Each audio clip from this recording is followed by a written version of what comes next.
Great experience ang masasabi and will definitely be back again in future. Pero ngayon, eto muna. Dahil puro picture taking lang ang naganap. Hello mga kabsat, Boss Joey here!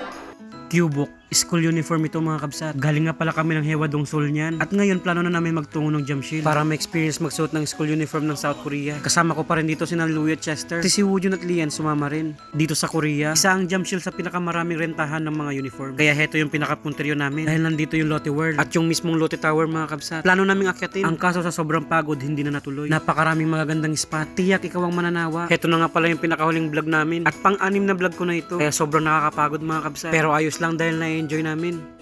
Bungad pa lamang ay napakalawak na. At sa mga oras na ito ay hinahanap namin yung mga store na pwede rentahan ng mga school uniforms. Ang sabi ay marami rito. Si Louie na kasama namin ay na-experience na ito. Si Chester naman isa ito sa pinakapangarap niya. Tapos ako naman for the vlog. Medyo na-excite at kinakabahan. Na-excite dahil kakaibang experience ito. Nakabahan dahil baka walang magkasya. Pero ibahin ninyo ang Kamsong Cubo. Napakaraming variety na maaari mong pagpilian. Dito sa labas ay malalaman mo na kung magkano nga ba yung mga gastos mo. At ang tanging masasabi ko lamang ay the price is a bit expensive as it costs 20,000 won per person. At tanging ma-advise ko sa inyo ay agahan ninyo ang pagpunta rito kasi nagkakaubusan ng locker. Wala kang mapaglalagyan ng mga gamit mo. Kami kasi nasa alauna na kami ng hapon nakarating dito. May mga waiver kang pipirmahan. Hindi ka naman ma-stress kasi bukod sa naka-English na yung iba rito ay magaling din magpaliwanag ang mga staff dito ng English. Napakababait pa nila at very accommodating. Hindi nga pala namin papatagalin ang pag-stay dito sa shop at wala rin talaga kaming planong maggala. Tanging ma-experience lang ang makapagsuot ng uniform at picture taking lang talaga mga kabsat. Bali abangan nyo pa yung second part namin. Sa labas pa lamang ay nakapag-decide na kami kung anong kulay ang susuot namin at nararapat lang na magkakapareha.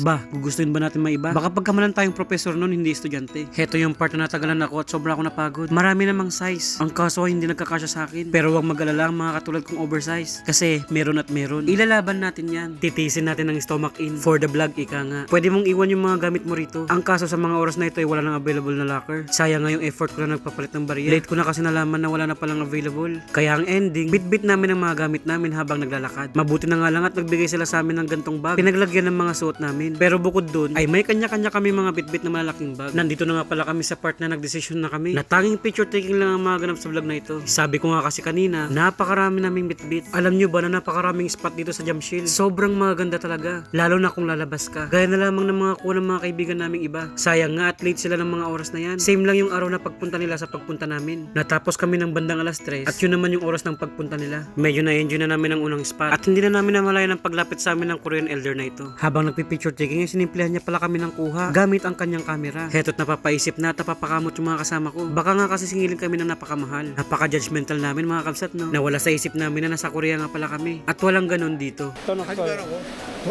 돈 받은 거 아니야? 로머니. It's free? 힌트비. Hay, ang kabsat yung kuripo. Ito ang kuha. Fujifilm ang gamit niya at libre. Nakakayaman pero nagpasalamat kami sa kanya ng sobra-sobra. Bihira ka na lang kasi makatagpo ng mga ganun. Sana ay marami pa siya makunan ng magagandang larawan. You know what I mean. Na humaba pa ang buhay niya at makapagbigay pa ng mga ngiti katulad ng binigay niya sa amin. Pansamantala nga lang. Kasi sobrang pagod na talaga kami. Halos pinoproblema namin lagi yung mga bitbit namin. At ganito yung madalas na tema tuwing may makikita kami magandang spot for picture taking. Ilalapag na lang sa gilid-gilid. Dream come true ito para kay Chester. Kaya sinabihan namin yung cameraman na gagalingan niya. Ba, hindi pa patalo si Louie dyan. Mas mahusay pa siyang mag-post kaysa sa pinipicturan.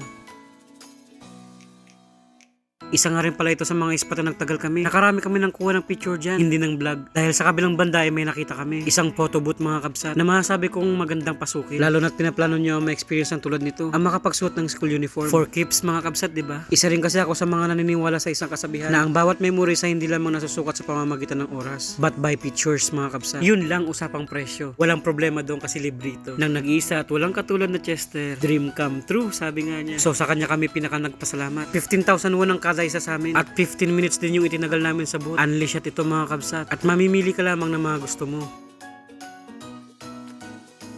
Naparami nga yung mga post namin dyan. At kadalasan mga waki. Aba, dapat ba laging ilalaban ng kagupuhan? Syempre hindi. Roberto nga kami dito mga kabsat. Halos matawa-tawa kami sa mga pinagagawa namin. Lumipas ang 15 minutes ay heto. Namimili na kami ng mga ganda naming shots. Halos lahat naman talaga yung mga ganda. Kahit pa waki mga kabsat. Nakakalungkot na hindi mapapasama yung iba. Napakabilis lang ng mga galawan dito. At heto, nagbigayan na ng kanya-kanyang envelope. Happy at satisfied naman ang bawat isa. Abangan nyo pala yung susunod na pagsuot namin ng uniform ha. Alam kong napakarami mong pangarap sa buhay. Pero please, kapag nandito ka na sa Korea, isama mo ito. Ang makapagsuot ng school uniform. Tapos gayahin mo rin itong ginawa namin. For keeps sa mga larawang ito. Kasi malabo na makapagsuot pa tayo ng school uniform sa Pilipinas. Alam kong alam mo ang ibig kong sabihin. Heart heart.